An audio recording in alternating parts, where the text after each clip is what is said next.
¿Y si te dijera que una filosofía de hace más de 2000 años sigue siendo una de las herramientas más útiles para vivir hoy? Una filosofía que no promete riqueza, no promete éxito fácil, no promete felicidad permanente, pero sí algo mucho más valioso: fortaleza interior. Eso es el estoicismo. Y no, el estoicismo no trata de aguantarte todo ni de fingir que no sientes nada. Tampoco se trata de volverte frío o indiferente. Se trata de aprender a vivir con claridad, con equilibrio y con dominio sobre ti mismo. En este video vamos a entender qué es el estoicismo desde cero, de dónde viene, quiénes fueron sus filósofos más importantes, cuáles son sus ideas principales y por qué todavía tiene sentido en el mundo de hoy. ¿Qué es el estoicismo? El estoicismo es una escuela filosófica que nació en la antigua Grecia y que después se desarrolló muy fuerte en Roma. Su idea central es simple pero poderosa. No siempre puedes controlar lo que pasa afuera, pero sí puedes controlar cómo respondes por dentro. Eso significa que la paz mental no depende tanto de lo que ocurre en el mundo, sino de cómo interpretas ese mundo. Para los estoicos, la vida está llena de cosas que no dependen de nosotros: la opinión de los demás, la suerte, la enfermedad, el dinero, el clima, los accidentes, la conducta de otras personas. Pero también hay algo que sí depende de nosotros: nuestros juicios, nuestras decisiones, nuestra actitud y nuestra forma de actuar. Ahí empieza el estoicismo, el origen del estoicismo. El estoicismo comenzó con Zenón de Sitio, alrededor del siglo III a.C. Zenón no era romano, era un filósofo griego que, según la tradición, empezó a enseñar en un pórtico pintado de Atenas llamado la Stoa Poikile, que significa algo así como pórtico pintado. De ahí viene el nombre estoicismo. Zenón observó algo muy importante: la mayoría de las personas sufre porque intenta controlar cosas que están fuera de su alcance. Quiere que la vida sea siempre como imagina que debería ser. Pero la realidad no funciona así. Entonces, Zenón propuso otra idea. En lugar de pelear contra el mundo, aprende a vivir en armonía con la realidad y con la razón. Después de Zenón, vinieron otros pensadores importantes como Cleantes y Crisipo, que ayudaron a desarrollar y organizar la filosofía estoica. Crisipo sobre todo fue fundamental. De hecho, muchos dicen que sin Crisipo, el estoicismo no habría tomado la forma tan completa que conocemos. Las tres partes del estoicismo. El estoicismo no era solo una filosofía para sentirse bien. Era todo un sistema de pensamiento y estaba dividido en tres partes. 1. Lógica. La lógica servía para pensar bien, razonar mejor y no dejarse engañar por apariencias o emociones impulsivas. 2. Física. No en el sentido moderno de física como ciencia de laboratorio, sino como comprensión de la naturaleza, del universo, del orden del mundo y del lugar del ser humano dentro de ese orden. 3. Ética. Esta era la parte más importante para la vida diaria: cómo actuar bien, cómo vivir con virtud y cómo mantener la dignidad incluso en situaciones difíciles. Para los estoicos, la filosofía no era algo para presumir, era algo para vivir. La virtud como el bien más alto. Aquí está una de las ideas más importantes del estoicismo: la virtud es el bien más alto. ¿Y qué significa eso? Que para un estoico, lo más importante no es tener dinero, fama, placer o comodidad. Lo más importante es ser una buena persona, actuar con sabiduría, justicia, valor y templanza. Los estoicos pensaban que muchas cosas que la gente persigue no garantizan una buena vida. Puedes tener éxito y seguir vacío. Puedes tener fama y seguir inquieto. Puedes tener placer y seguir perdido. Pero si tienes virtud, tienes una base firme. Los estoicos llamaban a esto vivir de acuerdo con la razón y con la naturaleza. No querían decir sigue tus instintos. Querían decir entiende quién eres, entiende el mundo y actúa con coherencia. Epícteto y el control interno. Uno de los nombres más importantes del estoicismo es Epicteto. Epicteto fue un filósofo que vivió como esclavo en Roma y aún así desarrolló una filosofía profundamente poderosa sobre la libertad interior. Y aquí está una de sus enseñanzas más famosas, aunque te la voy a explicar con mis palabras. No siempre controlas lo que sucede, pero siempre puedes trabajar en tu respuesta.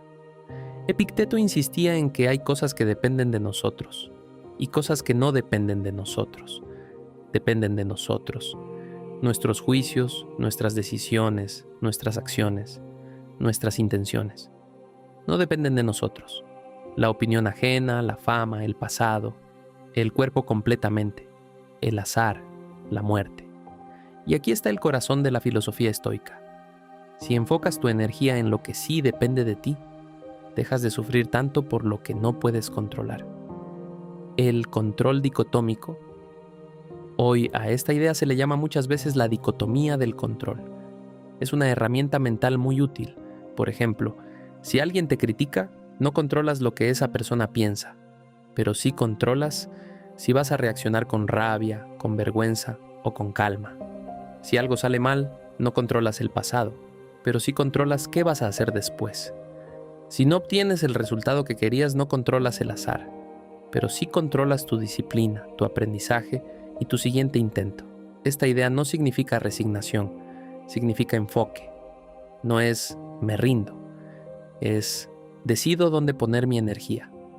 Séneca y la vida cotidiana. Otro autor esencial es Séneca, uno de los estoicos más influyentes de Roma. Séneca escribió cartas y ensayos sobre cómo vivir bien en la vida diaria. No hablaba desde una torre lejana. Hablaba sobre el estrés, el tiempo, la ira, la riqueza, la muerte y la vida común. Una de sus grandes ideas era que muchas veces sufrimos dos veces. Primero por lo que pasa y después por lo que imaginamos que podría pasar. Es decir, vivimos ansiosos por anticipación. Séneca también hablaba mucho del valor del tiempo. Decía, en esencia, que el tiempo es lo único verdaderamente nuestro, y aún así lo desperdiciamos como si fuera infinito.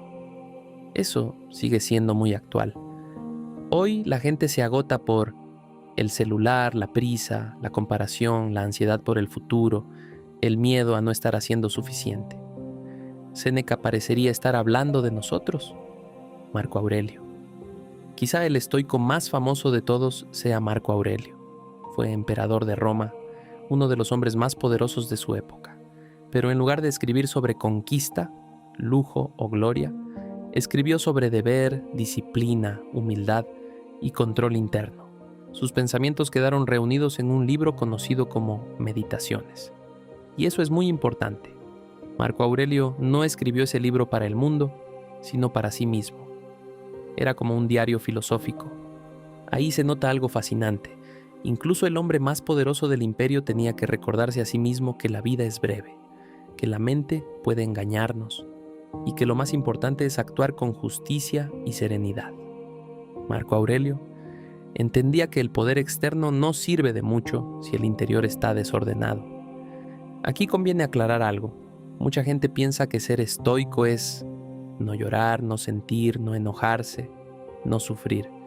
Pero eso no es exactamente estoicismo. Los estoicos no decían que debías apagar tus emociones. Decían que no debías ser esclavo de ellas. Sentir dolor es humano. Sentir miedo es humano. Sentir tristeza es humano.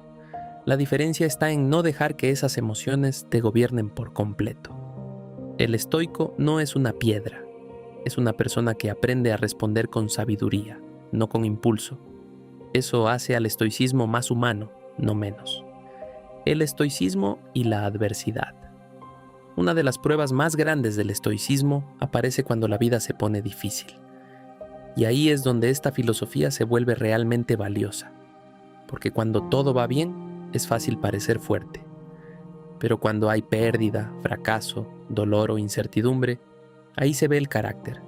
Los estoicos dirían que los obstáculos no solo te frenan, también te entrenan. Cada dificultad puede convertirse en una oportunidad para desarrollar paciencia, disciplina, autocontrol, claridad, valentía. No porque el dolor sea bueno en sí mismo, sino porque la forma en que reaccionas ante él puede hacerte mejor. El estoicismo hoy. Ahora la pregunta importante. ¿Sirve el estoicismo hoy? La respuesta corta es sí, muchísimo. Vivimos en una época de sobreinformación, comparación constante, ansiedad por resultados, ruido mental, distracción permanente. Y justamente por eso el estoicismo resuena tanto, porque nos recuerda algo básico. No puedes vivir bien si tu mente está siempre afuera, persiguiendo lo que no controla. El estoicismo te invita a volver a ti, a revisar qué piensas, qué decides, cómo actúas, qué clase de persona estás construyendo. En ese sentido, no es una moda, es una herramienta. Las ideas más importantes del estoicismo. Si tuviéramos que resumir el estoicismo en ideas clave, serían estas. Primero, distingue entre lo que controlas y lo que no controlas. Segundo, enfócate en tu carácter, no en la aprobación externa. Tercero, la virtud es más importante que el placer o la fama. Cuarto, la adversidad puede entrenarte si la enfrentas con sabiduría. Quinto, vive con intención porque el tiempo es limitado. Y sexto, ser fuerte no significa no sentir, sino saber responder.